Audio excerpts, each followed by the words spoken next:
മനുഷ്യർ പുഴുക്കളെപ്പോലെ ജീവിക്കുന്ന ബംഗ്ലാദേശ് മ്യാൻമാർ അതിർത്തിയിൽ നിന്ന് 78 ദിവസങ്ങൾക്ക് മുമ്പ് കുറച്ചു മനുഷ്യർ ഒരു പലായനം തുടങ്ങി. പഴയൊരു മീൻപിടുത്ത ബോട്ടിൽ മലേഷ്യ ലക്ഷ്യമാക്കി ദിവസങ്ങൾ നീളുന്ന കടൽ സഞ്ചാരം. ഭക്ഷണമെങ്കിലുമുള്ള ജീവിതം കിട്ടിയേക്കുമെന്ന വിദൂര പ്രതീക്ഷയിലൊരു യാത്ര. 500ഓളം റോഹിംഗ്യൻ വംശജർ, അവരിലേറെയും കുട്ടികളും സ്ത്രീകളും.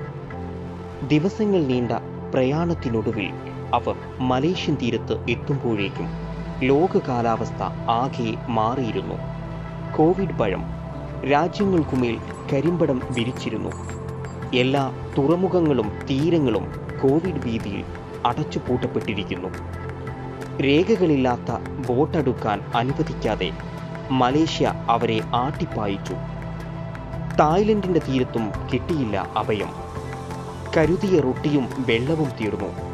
മടങ്ങിപ്പോകാൻ പോലുമാവാതെ 500 ജീവനുകൾ ഞെങ്ങിഞ്ഞെരുങ്ങി കരകാണാ കടലിൽ. വിശപ്പ് ഓരോരുത്തരെയായി തളർത്തി.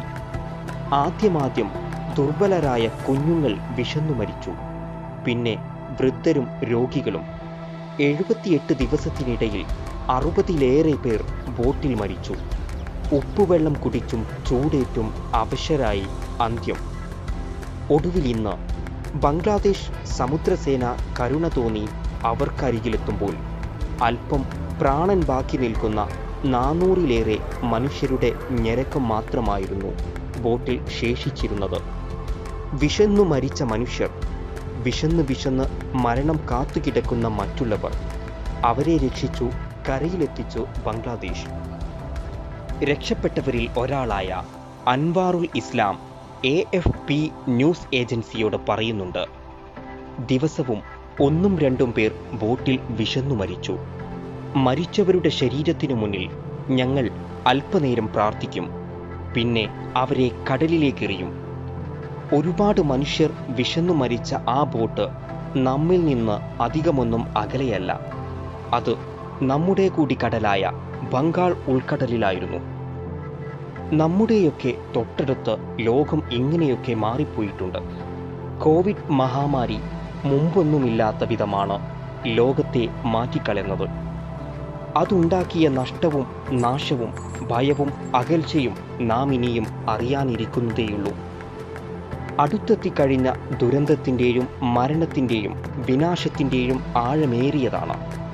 നമ്മൾ ഇപ്പോഴും തരം താണ പേരിൽ മുങ്ങുന്നത്, പരിഹാസ ട്രോളുകൾ ഉണ്ടാക്കി കളിക്കുന്നത്, ശുഷ്കമായ ആരോപണ പ്രത്യാരോപണങ്ങളുടെ പതിവ് കോമാളി രാഷ്ട്രീയം കളിക്കുന്നത്, മൊബൈലിൽ എന്തോ കുത്തിക്കുറിച്ച് വെല്ലുവിളിക്കുന്നത്.